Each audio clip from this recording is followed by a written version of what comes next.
Well, Dr. Charles, why don't you just kind of tell us about what you're doing now Yeah. with Connect, and we'll just kind of move in that direction here. So, Okay. Well, yeah, man. Well, I know we kind of just been talking, but man, it's just a pleasure just to be able to kind of be on this podcast and just share, some of the ways that City Serve and partnerships have been able to be a blessing to us, especially as a young church plant. We started Connect Church in 2019, Easter 2019. And we were going well. And then the pandemic hit for, about 10 months in, and it shifted the world. it shifted the world. It shifted absolutely everything. And so we started going online full time around around the end of February, top of March 2020. And so we had been online, ever since then. Prior to starting Connect Church, I came from New Jersey. I was helping a church there, and a change church under the leadership of Darius Daniels. So I was actually his campus pastor there, and was a part of helping establish some things there, and just growing up a lot in leadership and helping them establish a couple of church plants as well in Florida and LA. But felt like I had a great experience there, and just an incredible church and incredible leadership. And I really had a burden to try to bring that experience here to Arkansas. And so that's why we came back here in 2018 in Conway, and we started, like I said, Connect Church in 2019 and launched off. Things were going well. We had some slow momentum, but we really started having momentum at the top of the year in 2020, which is the reason why Corona is very disrespectful for messing up all of our momentum. but we were able to successfully go online. We already had been talking, had some preliminary discussions on how we wanted to establish an online campus, not just stream online, but actually establish an online campus and really reach those who were where that was going to kind of be their campus, and provide opportunities for those who could not get to the building for whatever reason. But what happened was, like, during that, the services was well. We we're doing well with that. We were on church online platform, Facebook and YouTube, but we were struggling in the area of like engagement. It's kind of like we switched from going, having services, everybody's loving on each other, high-fiving, to we online, nobody's ever seen each other. We're kind of talking a little bit on the phone, but nobody's, it's like, oh man. And we really, we're Connect Church. And we really started feeling disconnected, not just from each other, but even from the mission, which is to connect as many people possible to this transformed life that Jesus talks about in John 10:10. So it's major for us to connect with the community, to do what we can to help the community, so forth and so on. And so, with us being a young church plant, with the abrupt shift with the coronavirus, we were limited in resources on how we were going to be able to do that. And so, I was talking with a friend of mine who goes to New Life, actually. His name is Sean Smith, and he used to he used to be a part of one of a church that I planted previously. And he was saying, man, you ever thought about, City Serve? And I was like, I have no idea, what that is. What is City Serve? And so he shared me what City Serve was, and I looked into it, and I was like, perfect. This would be perfect to help bridge the gap between how we're feeling and the problem what we're experiencing, and the solution, for what it is that we need. So we got into some of the trainings and I shared it with my team. And ever since then, man, we've been able to, even though we're still online, we're should be going back into the building here in Conway in June. But we haven't had to feel like we aren't doing ministry along the way. Because we've still been able to connect with people, because of our partnership with CityServe. We have been able to be such a blessing to families, build relationships, make disciples, and even see people give their life to the Lord. So we have been blessed, because during the pandemic, we had this incredible opportunity to kind of expand to Little Rock. We had a building that we was able to acquire, and and the one good thing about the coronavirus is that it caused entrances and exits, meaning like it gave us an opportunity to exit the old and enter into the new. So we can redefine how we do church, and so in one aspect where we would have waited until Conway got real solid and the foundation was set and we had all of these people and all of these resources and never have an idea when that's going to happen. Corona kind of afforded us this opportunity to expand without having to shut down our Conway community. So now we are finalizing all of the legal paperwork and all of that. We've got this building there, and so we are hoping to really be able to eventually launch a church off there, maybe in the top of 2022. But since then, it's been our pod, it's been our place of distribution for our CityServe resources, and we have been able to use that building for community efforts. So, man, it's a lot going on with Connect, but it's a lot of great things, and we're really excited. Well, yeah, that's exciting. And I think one of the things, and we had you on the radio recently, and I told Lydia, I said, I got to sit down with him longer on a podcast, because a couple of the stories you told were from a totally different perspective than most people think what CityServe is. Yeah. One of them was just the appreciation you had for connecting people in your church during a time where it was very difficult to connect. Yes. So, I mean, just kind of like the story of Allison Lawrence. Yeah. Actually physically doing ministry during a time where the church couldn't be open, but also the story you told about your neighbor. Yeah. Which it hit me from a sense, because I'm like, this guy gets it. It's not, sometimes we look out there and we say, oh, we need to help that guy because he's experiencing homelessness. But also the guy that's living in a nice home beside us is experiencing a deficit of Jesus. Yes, relationship. absolutely. And that's equally as important of what CityServe is about, because it's about that next soul. It's about that next relationship. Your story involves a barbecue grill, and that barbecue grill without the relationship is just a barbecue grill. It's a piece of metal. And so I want you to share some of that with us, because I was really inspired, because once again, when you told that story, it's like, this guy gets it. He gets the relationship concept. He gets what we're all about. And it excited me. Yeah, absolutely, man. One of the things that we had that I think as those of us who have been in church and kind of been a part of this Christian life, we have been inundated by looking at needs in kind of a one-dimensional perspective. Our vantage point has been, a lot of times when we think of needs, we think of kind of we kind of separate needs versus wants, right? So we would consider, someone saying something about a barbecue grill, oh, that's just a want.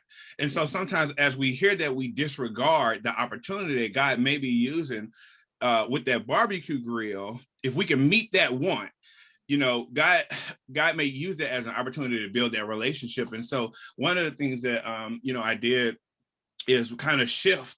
I brought my church in, and I said, hey, I want to talk to y'all about changing your perspective when I say needs. When I say needs, I'm more like, I want you to be interested in what they're interested in. So, I was just having a conversation, and I gave them this example because, this happened with my neighbor, Anthony, and man, we love him and his family, and but we had some conversations, but we hadn't really just talked, and definitely had not had any conversations about about maybe where they were. We knew that they kind of went to church, but we hadn't had any strong conversation. And his wife was more so involved with kind of like these Christian disciplines, more so involved than he.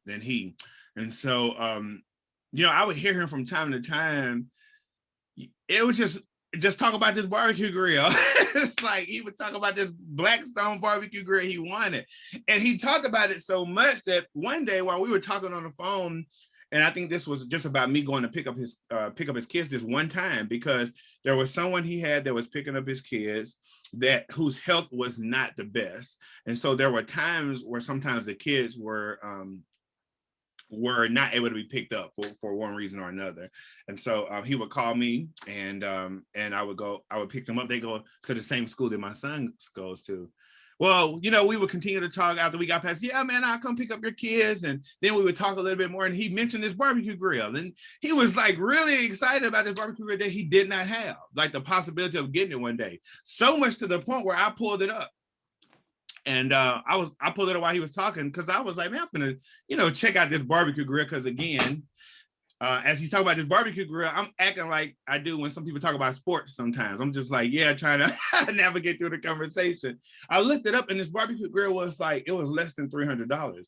And the way that he was explaining this barbecue grill, I was expecting this thing to be hundreds on top of hundreds of dollars, So I was thinking to myself, I know them, I know the vehicles that they drive, I know the houses they live in. And I said, man, well, either they are very frugal, or I have assumed that they are financially at a place where they may not be. Mm-hmm.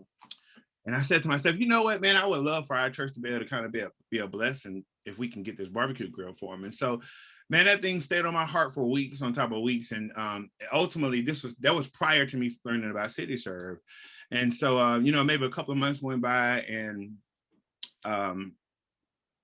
I had the chance to, do our inventory, our request, when we fill out our form for City Serve, once we got into the partnerships and everything got ironed out. And I just put on there, I said, hey, I know this is going to be a wild request, but I would love to get this barbecue grill if you all happen to have a barbecue grill. And man, lo and behold, I'm telling you, I was blew away. I was so excited. I had to take pictures of like everybody, because they had a barbecue grill, and it wasn't the Blackstone, but it was the exact same thing, just a different version. And all I could think about was like how happy he's going to be when he gets this grill. And I'll be honest with you, man, I did not know where it was going to go. I knew we hadn't really had any question about Jesus necessarily and where he was in his walk with Christ. And I was just hoping just to get a prayer in.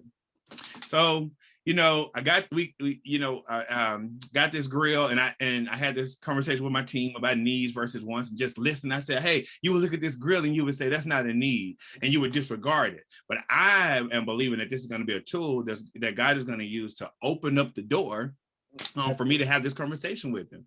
And so I said, I'll let y'all know how it goes. So we brought the barbecue grill, and we delivered it to him, and we just surprised him. And it may have been a Sunday morning, and we surprised him with this barbecue grill. And man, you should have saw his face. When I tell you, he was blew away. He was lost for words, man. He almost started crying. He just turned red. And we prayed with him. And I just told him, man, God hears your prayers, And I don't know what, some of the things you are maybe going through or facing, and everything may be great. But I just want you to know that God hears your prayers. And he uses people and people who love you to kind of meet some of those things that you want and need. And so, man, we just prayed, and I left it at that. But that was so important, because I don't think that he felt like God actually heard his prayers concerning some things he was dealing with that I didn't know about. Mm-hmm. So he ended up calling me less than a week later. And he said, hey, I know we talked, and man, and by the way, his wife was cooking that day. I almost got him in trouble because he went out and started cooking on that grill that day. And it was amazing, man. He invited us down. We got something to eat, but he called me and he said, hey, I know you said God hears my prayers, and man, I want to talk to you about something, and it's confidential. And I was, and I said, sure. And he started sharing with me some things that how he wanted to get closer to Christ. He started sharing me how he wanted to be a better husband, a better father, and some of the things that he was dealing with in his marriage. And he was seeking help. And he wasn't just seeking help from anybody. He was trying to seek help, a biblical help. How does God hear him? What would God say about this situation? And man, we was able to just start walking through that. And ultimately he asked me, could I just mentor him and walk him through that? And it just opened up, man, so many doors, so many conversations that we've had at the park, ultimately leading him to rededicate his life to Christ. His family is so much better. There's still steps that have to be taken, but family is so much better. The marriage is together where he thought that it was over. The marriage is together. We pick up their kids now every day. I'm like this. I love it. We actually pick up their kids every day now. And man, we it's just, I'm sorry, try not to get, it's just been so incredible to see his life change because of and it all began with just listening, hearing, being able to meet something that he's interested in, and it opened up a door. It was a doorway. This barbecue grill was a doorway to someone's life being rededicated to Christ. It was the doorway to a marriage, a family being together, and ultimately a disciple being a lot stronger in Christ. And you know what's happening right now? His friend ended up giving him the grill, the brand he wanted, the Blackstone Grill, because his grill was messed up. So he's done with that grill. This just happened last week. Now he's using that grill to take other guys. It's crazy. He's using that grill to take other guys along and actually have conversations with them. So the grill not only was a blessing to them, but now he's using that grill as like an outreach tool to reach other men. And it's just incredible. It's just an incredible story. And that's what it's really all about. When we talk about City Serve, it's not about just serving the need. It's about serving the want, because when you look at the value of that family, exactly, we all agree that the value of keeping a husband and wife intact and chasing after Jesus is worth way more than even $1,000 grill. Way more, man. But what this simple donated grill did is it was a catalyst so that you didn't have to walk up to him and say, hey, I'll pray about that. You walked up to him with something of value to him. Yes. And then he invited you to be praying with him and walking through life with him. And that's what the beauty of Christianity is. It's not, hey, let me accept you, Jesus, so that I've got my fire insurance. It's about a relationship that moves along to make us better. Absolutely, man. Absolutely. And it really helps us change our perspective. And, I really think that it helps us be more like Christ. I really do. I think it helps us really be more like Christ and get to a place where, because sometimes if we're not careful, we only look towards those who we feel like are less fortunate. Mm-hmm. And this wasn't a person who was less fortunate as it relates to monetary things or tangible things. This is someone who has a job, wife has a job, kids are in school, they're not no trouble or anything like that, live in a great neighborhood, drive great vehicles, but they had a deficit in the place that mattered the most, which is their family. And they needed, I think he just needed to know that God actually hears him. And if God hears me with something as minor as a barbecue grill, then surely he can do something with my family. You know what I mean? Man, that's just exciting. It is amazing and exciting and all that. And And I mean, the cool thing is that's not the only thing going on at your church. It's No. y'all have people that are just reaching out all over the city of Little Rock and now into Little Rock and really impacting lives with that same mentality of how can we leverage this product from CityServe to build a relationship, to build the church, to build the kingdom. Yeah. That's just exciting to me. So Yeah, man, it really is. So many stories I could tell. There's this one particular story. I don't know how much time we have, but there's a lady by the name of Tina. And man, when I tell you, like, Tina, CityServe, Tina was, I found out about Tina because of our product liaison, Allison. And like I said, I shared with my team, hey, I want you all to start listening to conversations. And so they have been intentionally just listening, like not just saying, let me look and see if they don't have a grill or a shower curtain or something like that, but just intentional. What are we hearing them share? Because I think God isn't just doing it for a reason. Like he's trusting our ears to be good ground for these seeds of wants and needs to fall on so that we can meet these things. So, what is being said. And so, she found out about a lady by the name of Tina. And Tina had been, husband is in jail, right, is incarcerated. And she's raising two daughters, and her Tina had been addicted to drugs for 4+ years or so. She had been addicted for a lifetime almost, but had been sober for around 4 years. And so, but Tina wanted to make sure that it didn't matter what she did, she never wanted to go back to that type of lifestyle. And so she couldn't afford a real, a great, nice place. I think she's kind of like in a studio.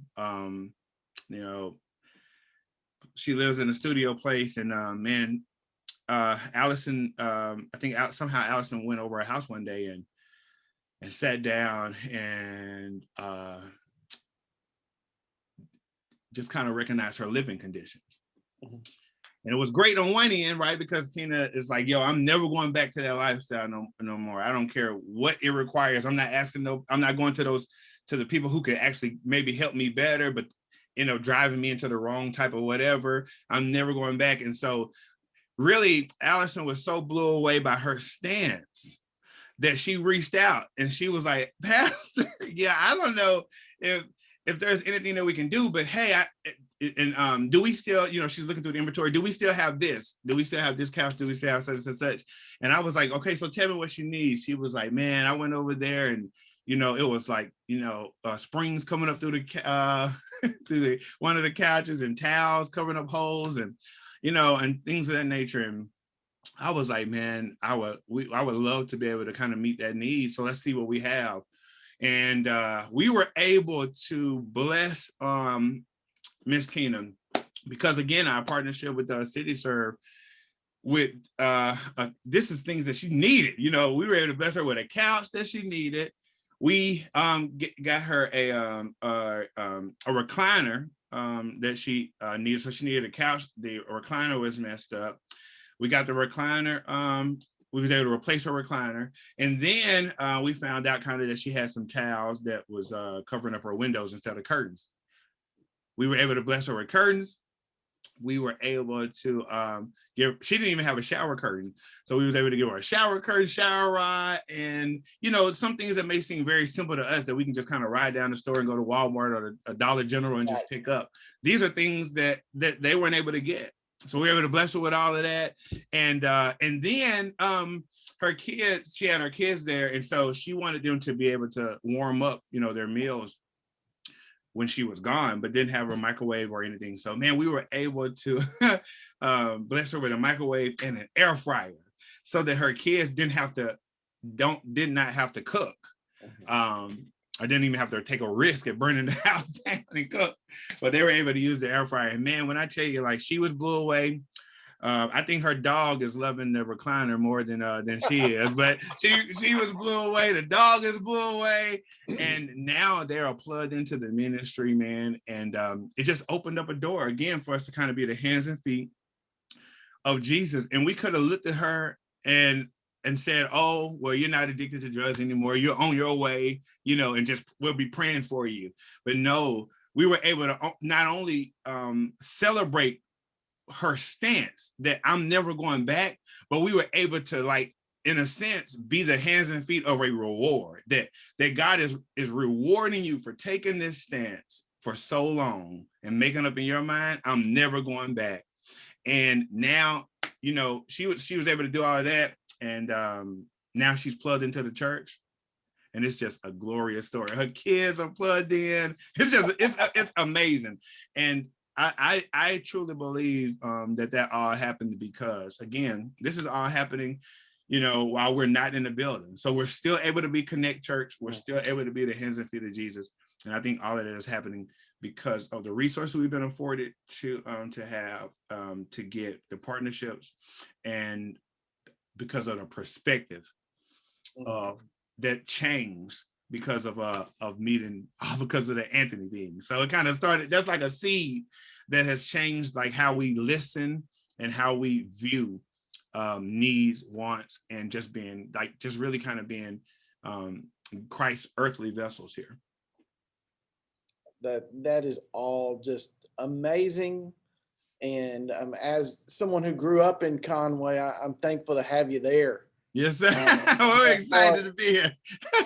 And at heart. So it is truly a blessing, and so thankful that you're leading your church the way you are. So thankful that you've just got the heart you do, and you've been through a lot of craziness, and a lot of people walk away from ministry on some of those things, and God's using you greatly. So you're doing the right thing, and so thankful for you. Well, thanks, Drew. Thank you, man. I appreciate you all. I really do.